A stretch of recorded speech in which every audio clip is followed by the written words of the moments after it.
First and foremost, I want to say Kalalal, Yahweh Bashem Yoshai, Bashem Kodash, double honors to the elders and apostles of Grimwood Stone, and salutations to all the brothers that's pushing this work in all sincerity and in truth. I'm the brother Yahya from the James Kingston, Jamaica camp, here once again with a short lesson, basically giving you a summary of the dream that Nebuchadnezzar had that was revealed unto Daniel, right? And I'm going to go through Daniel 2 and 7. I'm going to focus also on the part in Daniel 7 and 23 that says the fourth beast was more diverse than the rest, because that is very significant in terms of the transition in secular history, to show you that the Bible speaks true in relation to secular history. So we're going to start off with Daniel chapter 2.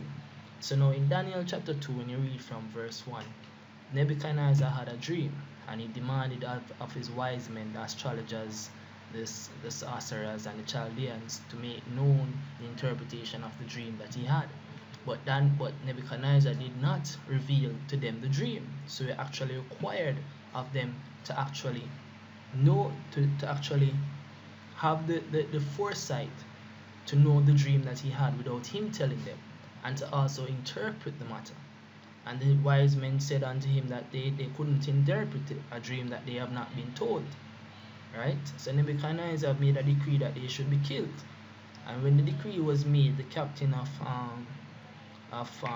Nebuchadnezzar, which is Arioch, went to seek all the wise men, which Daniel was among those wise men. Daniel, Ananiah, Mishael, and Azariah. And basically what happened is that Daniel requested of the king more time so that he may petition the Heavenly Father to reveal the dream that Nebuchadnezzar had and to give him the interpretation. So now when you read the book of Amos chapter 3 verse 7, it says, surely the Lord God will do nothing but he revealeth his secret unto his servants the prophets. And that is exactly what happened. So Daniel was given the interpretation of the dream by the Heavenly Father, and Daniel basically petitioned the presence of Nebuchadnezzar to actually reveal unto him the dream. So Daniel went to Nebuchadnezzar, and the story begins at Daniel 2 and 27. Says, Daniel answered in the presence of the king and said, the secret which the king had demanded cannot the wise men, the astrologers, the magicians, and the soothsayers shew unto the king? So Daniel is making known that all of these counsels that Nebuchadnezzar had was of fraudulent means. They did not have any power or strength in them, because he requested of them a matter which they could not interpret. Therefore, whatever power or guidance that they had were false. Right? We say, verse 28 said, but there is a God in heaven that reveal its secrets and make it known to the king Nebuchadnezzar what shall be in the latter days. Right? Which is what is you would call a prophecy. Right? The word prophecy means to say before. Right? Thy dream and the visions of thy head upon thy bed are these. So now make it be known that Nebuchadnezzar did not tell Daniel what the dream was. Right? It was the Heavenly Father who revealed the dream that Nebuchadnezzar had unto Daniel.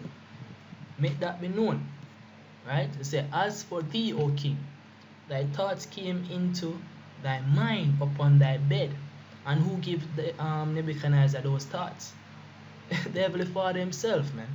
Zin, what should come to pass hereafter, and he that revealeth secrets make it known to thee what shall come to pass. But as for me, this secret is not revealed to me for any wisdom that I have more than any living, but to their sakes that shall make known the interpretation to the king, and that thou mightest know the thoughts of thy heart. So Daniel make it very clear that the glory of the interpretation did not belong unto him.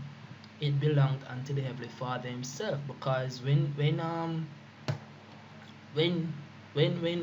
Nebuchadnezzar questioned the soothsayers, the magicians, the Chaldeans, the astrologers, they actually replied to him saying that there was no man which was capable of doing what the king required.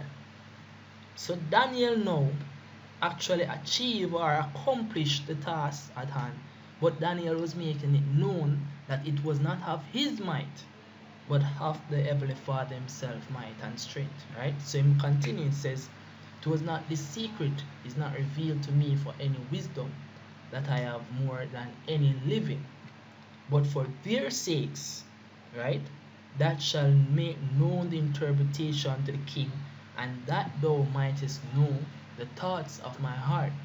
Thou, O king, sawest and behold a great image. Right? Let me see if I can bring up the image.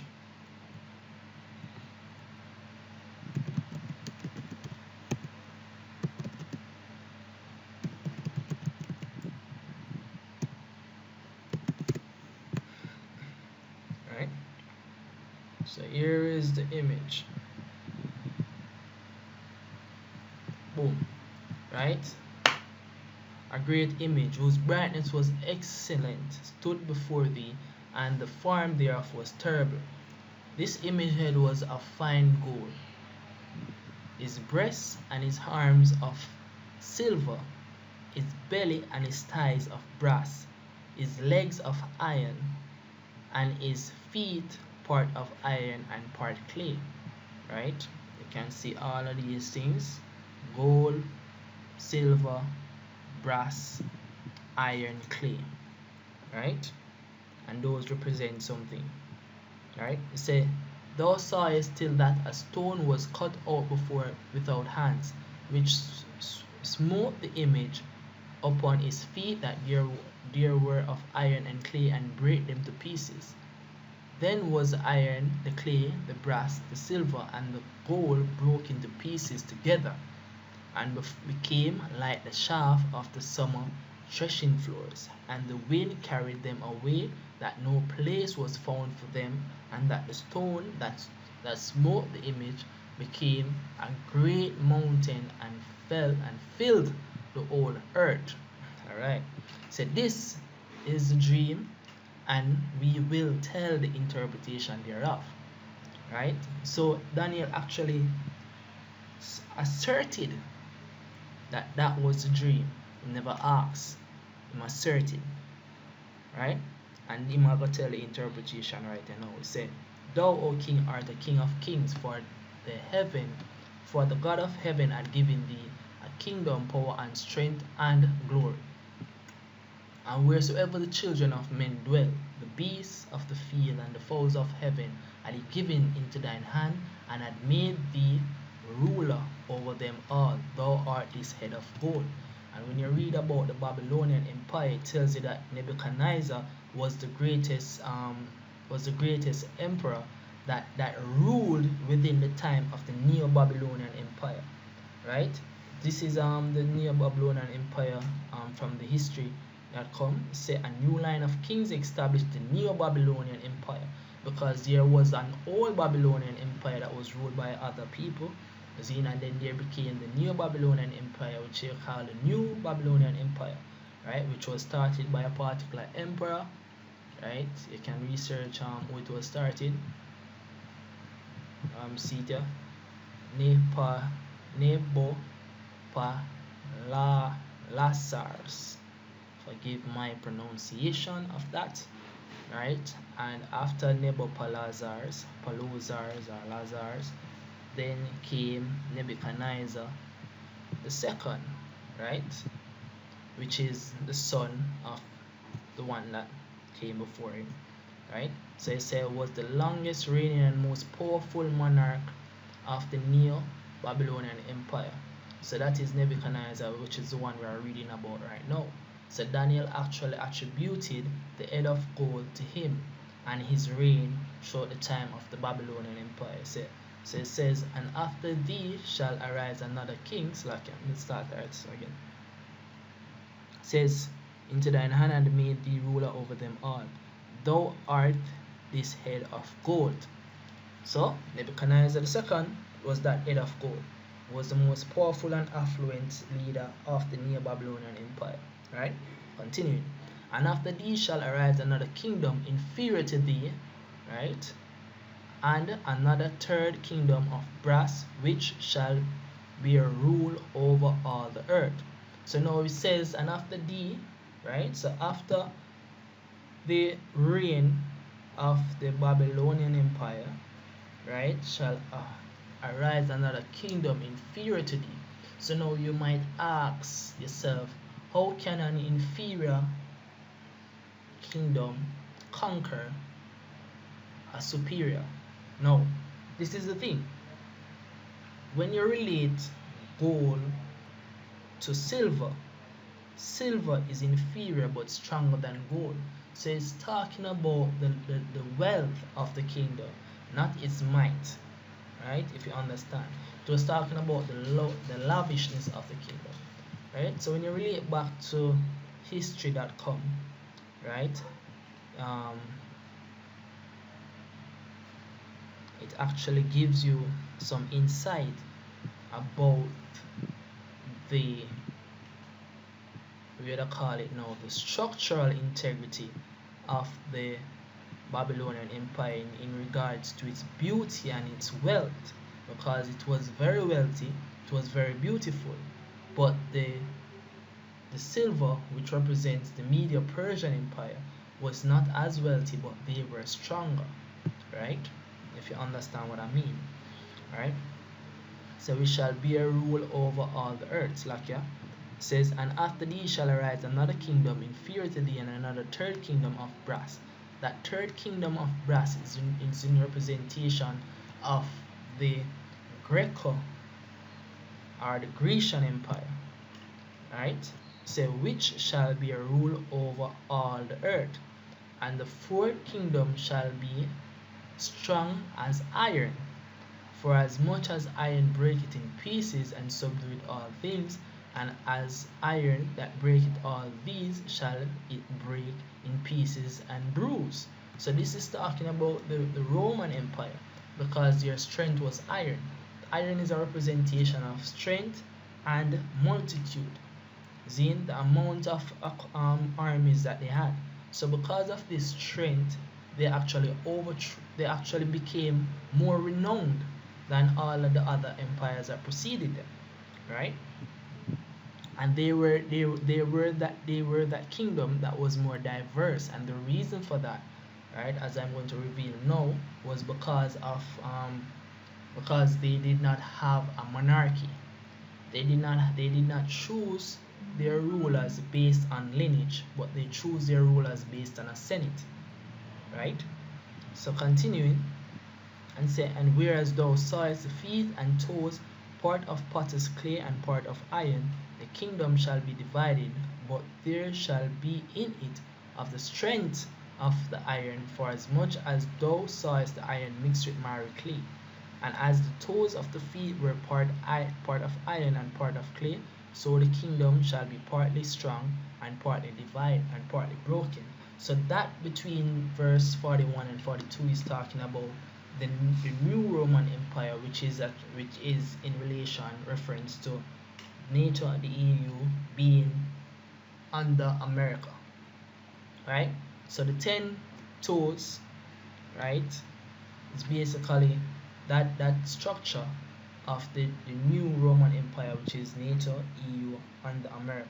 So they are being divided right now, right? So let's go to Daniel chapter 7, right? So now Daniel chapter 7 makes mention of some beasts, right? So I'm going to quickly read the beasts, tell you what they are, jump down to verse 23, and show you how they were more the fourth beast, which is the Roman Empire, was more diverse than the rest, right? And as I've stated it before, Zine says that in the first year of Belshazzar, king of Babylon, Daniel had a dream. Alright, so first year of Belshazzar, king of Babylon, right? So king of Babylon at the time of its fall, he to whom Daniel interpreted the writing on the wall, right?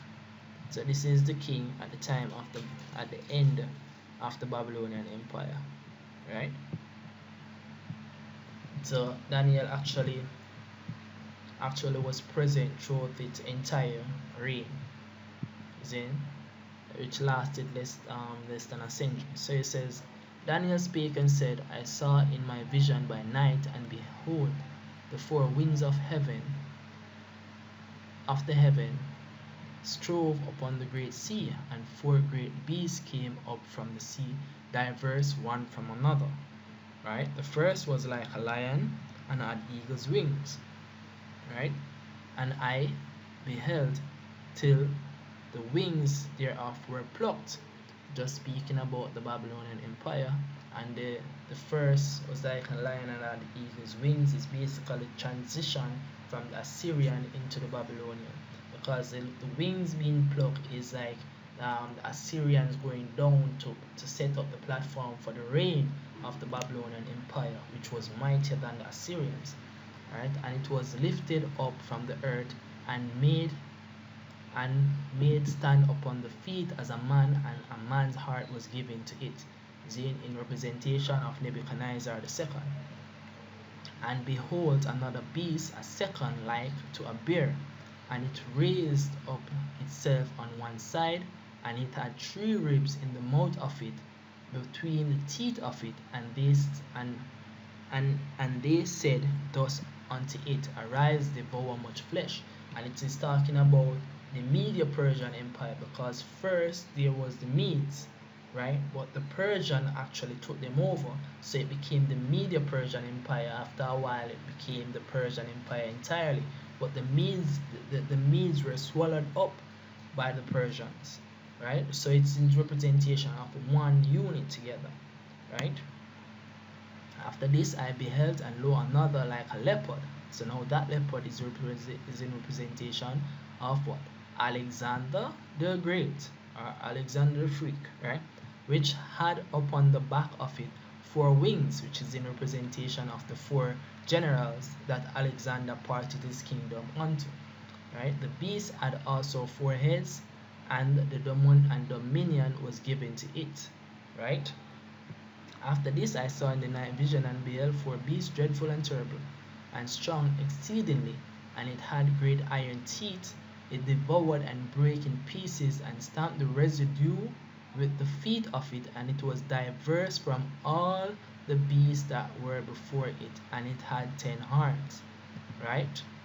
I considered the horns, and beheld, there came up among them another little horn, before whom there were 3 of the first horns plucked up by the roots, and behold, in this horn were eyes like the eyes of man, and a mouth speaking great things.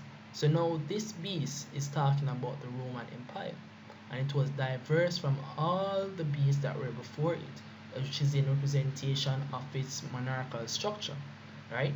They weren't as how the Roman, or as how the Greeks were, they weren't as how the Persians were, and they weren't as how the Babylonians were. And what set them apart was their line of ascension. The line of ascension of the Babylonian Empire was through birth, right? Was through a king dying and a prince ruling, right? Same thing with the Greek Empire, right? The Philip of Macedonia gave his kingdom unto Alexander, and Alexander parted his kingdom unto his 4 generals, because Alexander did not have a son. So now when it translated unto when the reign or the power of rule for a greater portion of the landmass was translated unto the Romans, right? They actually created a senate, right? They actually created a body that represented the people, and they gave rulership unto one man. I think it was every 4 years. So let's read that. So it says, so this is First Maccabees chapter 8 verse 13, right?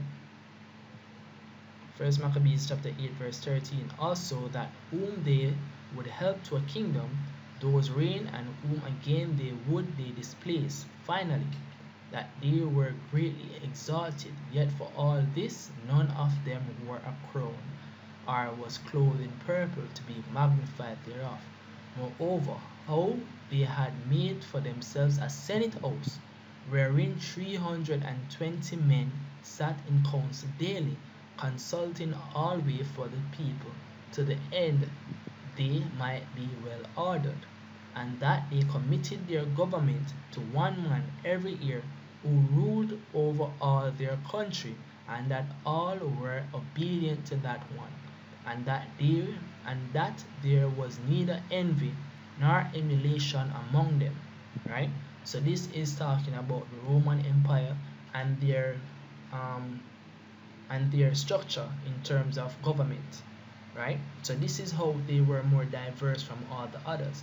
They were stronger than all the others, and they were different from all the others in terms of how they guided their line of ascension to rule in the empire, right? And I hope that this lesson was edifying unto the elect of the nation of Israel. I want to say Kalalal, Yahweh, Ba'ashem Yahushai, Ba'ashem Rakar Kodash. Double honors to the elders and apostles of Great Stone, and salutations to all the brothers, wishing this work in all sincerity and in true shalom.